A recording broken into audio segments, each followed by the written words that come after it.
actually, since I've got here, I've had quite a few people come up to me and go, "You're the sex lady."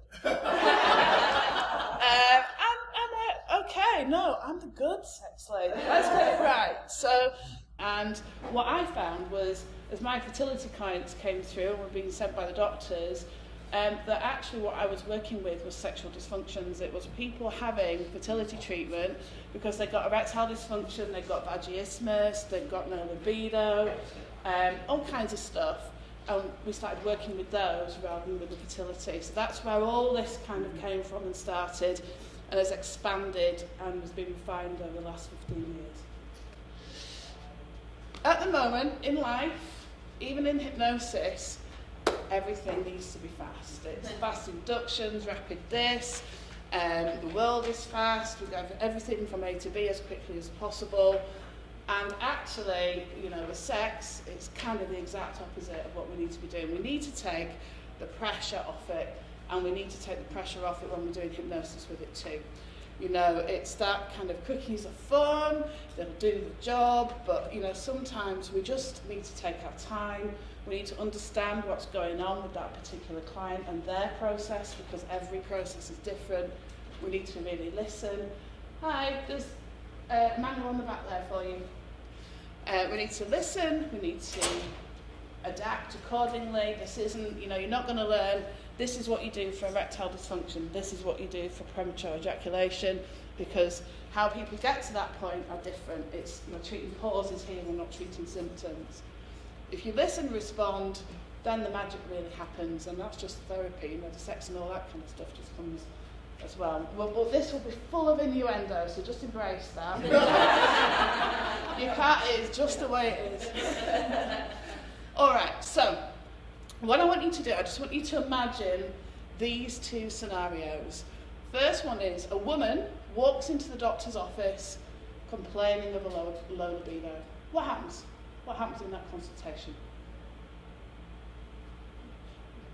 Not much. Okay. Anything else? What kind of blood work would they look at, or would they look at any blood work, or what might they suggest? Hormone levels, possibly. Anything else? Referral to psychologist. Sometimes, yeah. Medication. So generally what happens, and women are told, well, you know, it could be that you're perimenopausal. Some women are just like that. Maybe it's the menopause. Maybe you're just tired. Maybe you don't like your husband anymore. Maybe.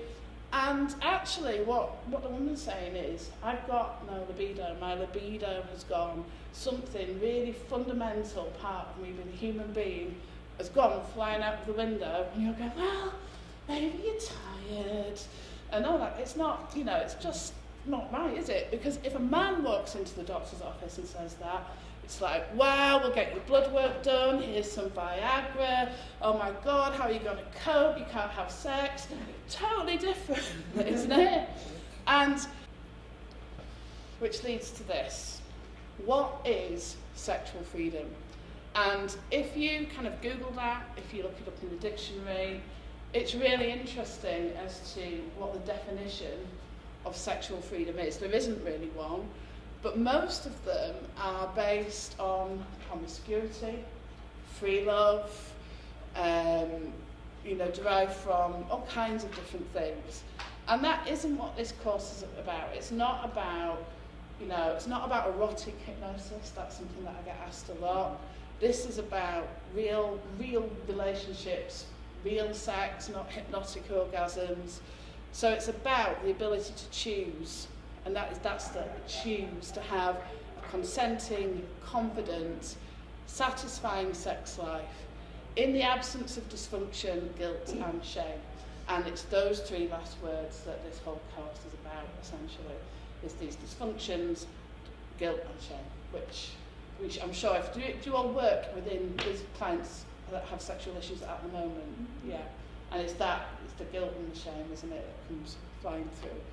And that definition applies to everybody, regardless of what their gender is or how they identify their gender, their sexual orientation, preferences, lifestyle choices, and also to people who choose not to have sex. There's nothing to say that people have to do it if they choose not to.